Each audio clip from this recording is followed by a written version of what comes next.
So hey guys, welcome back to my channel with another interesting video. So guys, বহুত দিন ধৰি মই video দিব পৰা নাছিলো কাৰণ কিছুমান পাৰ্সোনাল প্ৰবলেম আছিলে। সো তাৰ কাৰণে ভিডিও আপলোড কৰিব পৰা নাছিলো। কিন্তু আজি এটা নতুন টপিকৰ ওপৰত আপোনালোকৰ আগলৈ এটা ভিডিও আনিছো। তো আপোনালোকে ভিডিওটো চাই লওক। মানে গাইজ আজি এখন কমিশনৰ ড্ৰ কৰিবলৈ গৈ আছো আৰু কমিশনৰ ওপৰত মোক বহুত কোৱেশ্চন কৰে। তো আপোনালোকৰ যদি কিবা কোৱেশ্চন আছে কৰিব পাৰে। গাইজ বলক তেনেহলে আজিৰ এই ভিডিওটো আৰম্ভ কৰো।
তো গাইজ ফাইনেলি ফটোখন ক্লিয়াৰ হৈ গ'ল, আপোনালোকে দেখিবলৈ পাইছে।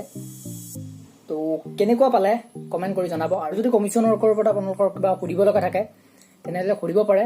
ডেছক্ৰিপশ্যনত মোৰ ইনষ্টাগ্ৰামৰ লিংক দিয়া আছে, তো তাত গৈ মোক সুধিব পাৰে। তো গাইজ নেক্সট ব্লগত হয়তো এখেতক লগ পাম আৰু আপোনালোকক এখেতৰ ৰিয়েকশ্যন কেনেকুৱা হয় কি হয় সেই দেখুৱাবলৈ চেষ্টা কৰিম। তো আজিলৈ ইমানেই আছিলে ব্লগটোত। আৰু যদিহে এই ভিডিঅ'টো ভাল পালে তেনেহ'লে লাইক কমেণ্ট শ্বেয়াৰ কৰি দিব। আৰু যদি নতুনকৈ চেনেলটোত আহিছে তেনেহ'লে চেনেলটো ছাবস্ক্ৰাইব কৰি ল'ব। তো লগ পাম অন্য এটা ভিডিঅ'ত, তেতিয়ালৈ এৰিছোঁ, বাই বাই।